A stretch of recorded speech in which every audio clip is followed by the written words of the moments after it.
Morning students, मैं doctor Neeta Kanungo, associate professor SPC government college Ajmer. जैसा कि अपन ने पिछले टर्न पर कोऑर्डिनेशन कंपाउंड्स में कौन कोऑर्डिनेशन कंपाउंड होते हैं, क्या कॉम्प्लेक्स कंपाउंड होते हैं या डबल सॉल्ट क्या होते हैं, और वर्नर्स थ्योरी इसके बारे में स्टडी किया था कि वर्नर ने क्या पोस्टुलेट्स दिए। उसमें मेन पोस्टुलेट्स थे कि धातुओं की बंध संयोजकताएँ दो प्रकार की होती है, प्राथमिक या द्वितीयक। दूसरा उसने पोस्टुलेट दिया कि प्राथमिक संयोजकता ऋणायनों द्वारा संतुष्ट होती है, जबकि द्वितीयक संयोजकता ऋणायन तथा उदासीन अणु से हो सकती है। किसी भी धातु के लिए द्वितीयक संयोजकता का मान निश्चित होता है। प्राथमिक संयोजकता से कोऑर्डिनेशन नंबर ऑक्सीडेशन नंबर पता चलता है और सेकेंडरी वैलेंसी से कोऑर्डिनेशन नंबर पता चलता है। तो ये मेन पोस्टुलेट्स थे। अब जब भी कोई सिद्धांत में कोई पोस्टुलेट्स दिए जाते हैं तो उसका एक्सपेरिमेंटल वेरिफिकेशन ज़रूरी है। तो वर्नर सिद्धांत का प्रायोगिक सत्यापन क्या है, ये आज अपन देखेंगे। इसमें उन्होंने दो तरह के प्रयोग किए वर्नर ने। सबसे पहले आयनिक रिएक्शन। उन्होंने जो कोबाल्ट संकुलों में प्राथमिक संयोजकता से जुड़े परमाणु या समूह आयनिक प्रकृति के होते हैं और द्वितीय वैलेंसी यानी सेकेंडरी से जुड़े हुए जो है कोवलेंट प्रकृति के होते हैं, तो उन्होंने आयनिक क्रियाएं कराई। तो सबसे पहले उन्होंने कोबाल्ट क्लोराइड 6 अमोनिया कॉम्प्लेक्स को AgNO3 में डाला। तो उन्होंने देखा कि इसमें हमें 3 मोल AgCl प्रेसिपिटेट मिला, क्योंकि यहाँ पर क्या क्लोराइड आयन है और क्लोराइड आयन यदि आयनाइज होता है तो हमें प्रेसिपिटेट मिलेगा। तो उससे हमें 3 मोल AgCl प्रेसिपिटेट मिला। इससे क्या निष्कर्ष निकलता है कि संकुल में तीनों क्लोरीन परमाणु आयनित होने वाले हैं, अर्थात 3 कोबाल्ट के साथ प्राथमिक संयोजकता से जुड़े हुए हैं और 6 अमोनिया सेकेंडरी से जुड़े हुए हैं। तो कोबाल्ट की ऑक्सीकरण अवस्था हुई +3 और इस प्रकार कोऑर्डिनेशन नंबर हुआ 6 और हमें 3 मोल प्रेसिपिटेट मिले। तो संरचना इस तरह की होगी, कोबाल्ट क्लोराइड 6 अमोनिया और 3 क्लोराइड आए। इसी प्रकार कोबाल्ट क्लोराइड 5NH3 AgNO3 की 2 मोल AgCl प्रेसिपिटेट मिलता है। यहाँ पे क्या हुआ, एक क्लोरीन इनर स्फीयर में चली गई और दो क्लोरीन फ्री है, तो 2 हमें मोल एसिड है। इससे क्लोरीन के 2 परमाणु ऐसे होने चाहिए जो आयनित होने वाले हैं।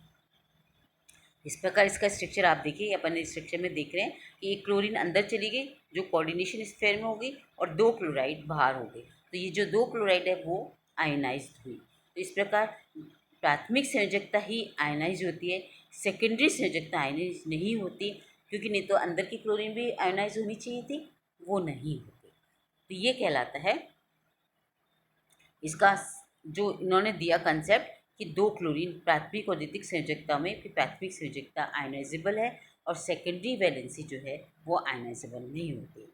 इन्होंने कोबाल्ट क्लोराइड 4NH3 में AgNO3 डाला तो हमें 1 मोल AgCl प्रेसिपिटेट मिला।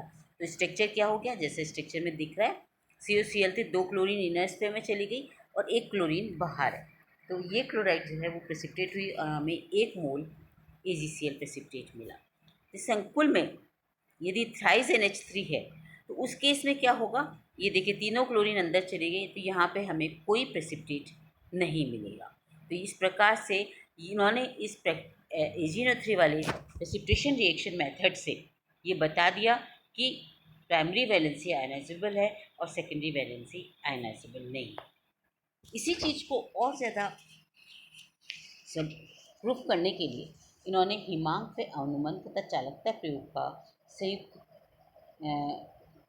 प्रयोग किए और उन्होंने देखा प्रयोग में पदार्थों की कणों की संख्या ज्ञात की जा सकती है और कंडक्टिविटी, जितने ज़्यादा कण होंगे उतनी ज़्यादा उनकी कंडक्टिविटी होगी। तो उन्होंने उस प्रयोग से सारणी में दिए हैं, जिसमें अपन देखते हैं कि कण जो है कम हो रहे हैं, ऊपर से नीचे आ रहे हैं। जैसे अपन ने देखा फ्री आयन पहले 4 थे, फिर 3 थे, फिर 2 थे, फिर 1 थे, और आवेश जो है वो 6, 4, 2, 0 बढ़ रहा है। तो जैसे जैसे आवेश बढ़ रहा है कंडक्टिविटी भी बढ़ती जा रही है। तो इस सिद्धांत से उन्होंने ये निष्कर्ष निकाला कि हिमांक में अवनुमन चालकता प्रयोग सारणी में दिए हैं, प्रत्येक मोल कणों की संख्या एवं उनमें विद्यमान कुल आवेशों की संख्या के आधार पर इन संकुलों की संरचना का निर्धारण किया जा सकता है। सारणी में दी गई संरचना और वर्णन द्वारा सुझाई गई संरचना समान है, अतः इसे वर्णन सिद्धांत की पुष्टि होती है। इस सिद्धांत में एक महत्वपूर्ण बात ये भी है कि उन्होंने संकुल का कॉम्प्लेक्स या उपसैद्धांतिक आयन अथवा अणुओं की निश्चित आकृति भी दी। उन्होंने कहा कि केंद्रीय धातु परमाणु के आयन चारों और समस्त लिगेंड एक निश्चित आकृति प्रदान करते हैं, और इसी प्रकार उन्होंने कहा कि उपसैद्धांतिक 4 वाले यौगिक टेट्राहाइड्रल हो सकते हैं या स्क्वायर प्लेनर हो सकते हैं, और कोऑर्डिनेशन नंबर 6 वाले यौगिक ऑक्टाहाइड्रल हो सकते हैं। जैसा स्ट्रक्चर में दिया है, कोऑर्डिनेशन 6 नंबर वाले ऑक्टाहाइड्रल कॉम्प्लेक्सेस और कोऑर्डिनेशन नंबर 4 वाले टेट्राहाइड्रल या स्क्वायर प्लेनर हो सकते हैं, चतुष्फलकीय या वर्ग समतलीय हो सकते हैं। इस प्रकार वर्णन सिद्धांत को उपसैद्धांतिक गुण के आधारभूत सिद्धांत आधार मान सकते हैं। इस तरह से अपन ने देखा कि उन्होंने अपने थ्योरी को वेरिफिकेशन भी दिया। ये क्वेश्चन कई बार आता है कि what is the Werner theory, right is experimental verification. तो हमें जो पढ़ा है हमने पूरा, उसको हमें पूरा लिखना होगा। अब आता है few important terms used in coordination chemistry. उपसंयोजक रसायन में प्रयुक्त कुछ महत्वपूर्ण पद। सबसे पहला पद आता है कोऑर्डिनेशन एंटाइटी। इसमें एक केंद्रीय परमाणु होता है जो उदासीन परमाणु अथवा आयनिक अवस्था में हो सकता है। केंद्रीय परमाणु सामान्यतः धात्विक होता है और वह भी अधिकांशतः संक्रमण धात्विक तत्व ही होता है। एस ब्लॉक के कुछ छोटे आकार वाले धातुओं के भी संकुल यौगिक ज्ञात है। केंद्रीय धातु परमाणु के चारों ओर कुछ अन्य परमाणु या समूह व्यवस्थित होते हैं जो केंद्रीय धातु परमाणु या आयन के साथ उपसंयोजक बंध से बंधे रहते हैं। इस उपसंयोजक बंध में धातु परमाणु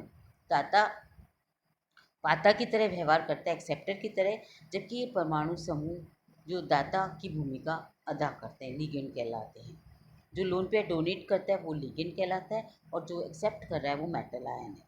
सूत्र को लिखते समय उपसर्जित एंटाइटी को एक बड़े कोष्ठक में लिखा जाता है। अब नीचे 3 एग्जाम्पल दिए हुए हैं।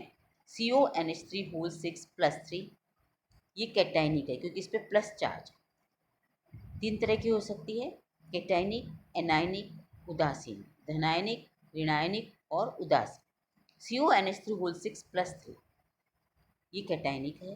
प्लेटिनियम Cl4-2 ये एनायनिक है, और Fe3CO2 न्यूट्रल, जैसा कि इसका चार्ज इसमें बता रहा है। इसमें सेंट्रल मेटल एटम हो गया कोबाल्ट, प्लेटिनियम, आयरन, और NH3Cl4 और कार्बोनिल लिगेंड की तरह बिहेव कर रहे हैं। इसका अगला है कोऑर्डिनेशन नंबर। केंद्रीय परमाणु तथा लिगेंड के मध्य सिग्मा बंधों की उस संख्या को उस केंद्रीय परमाणु की उपसंयोजक संख्या कहा जाता है। केंद्रीय परमाणु तथा लिगेंड के मध्य बने सिग्मा बंधों की संख्या उस केंद्रीय परमाणु की उपसंयोजक संख्या कहलाती है। जैसे साइनाइड, CONH2 आदि लिगेंड परमाणु से सिग्मा के साथ साथ पाई बंध भी बनाते हैं, पर पाई बंधों की संख्या कोऑर्डिनेशन नंबर में काउंट नहीं होती। ओनली जो सिग्मा बॉन्ड बनाते हैं वो ही कोऑर्डिनेशन नंबर कहलाते हैं। जैसा देखिए, क्रोमियम NH3 6+3 में 6 अमोनिया लिगेंड लगे हैं, कोऑर्डिनेशन नंबर हो गया 6। FeCO5 में 5 CO ग्रुप लगे हैं, कोऑर्डिनेशन नंबर हो गया 5। COCl4 में 4 क्लोराइड लगे हैं, कोऑर्डिनेशन नंबर हो गया 4। तो ये थी 2 टर्म्स अपन ने आज देखी कि what is coordination entity and what is coordination number. उपसंयोजक एंटाइटी क्या होती है और उपसंयोजक संख्या क्या होती है। इसके आगे का पार्ट अपन नेक्स्ट टर्म में पढ़ेंगे, जिसमें अपन लिगेंड और लिगेंड का किस तरह से नॉमेनक्लेचर होता है और लिगेंड को किस तरह से डिवाइडेड किया गया है, इस चीज़ को अपन अगले टर्म पे पढ़ेंगे। Thank you.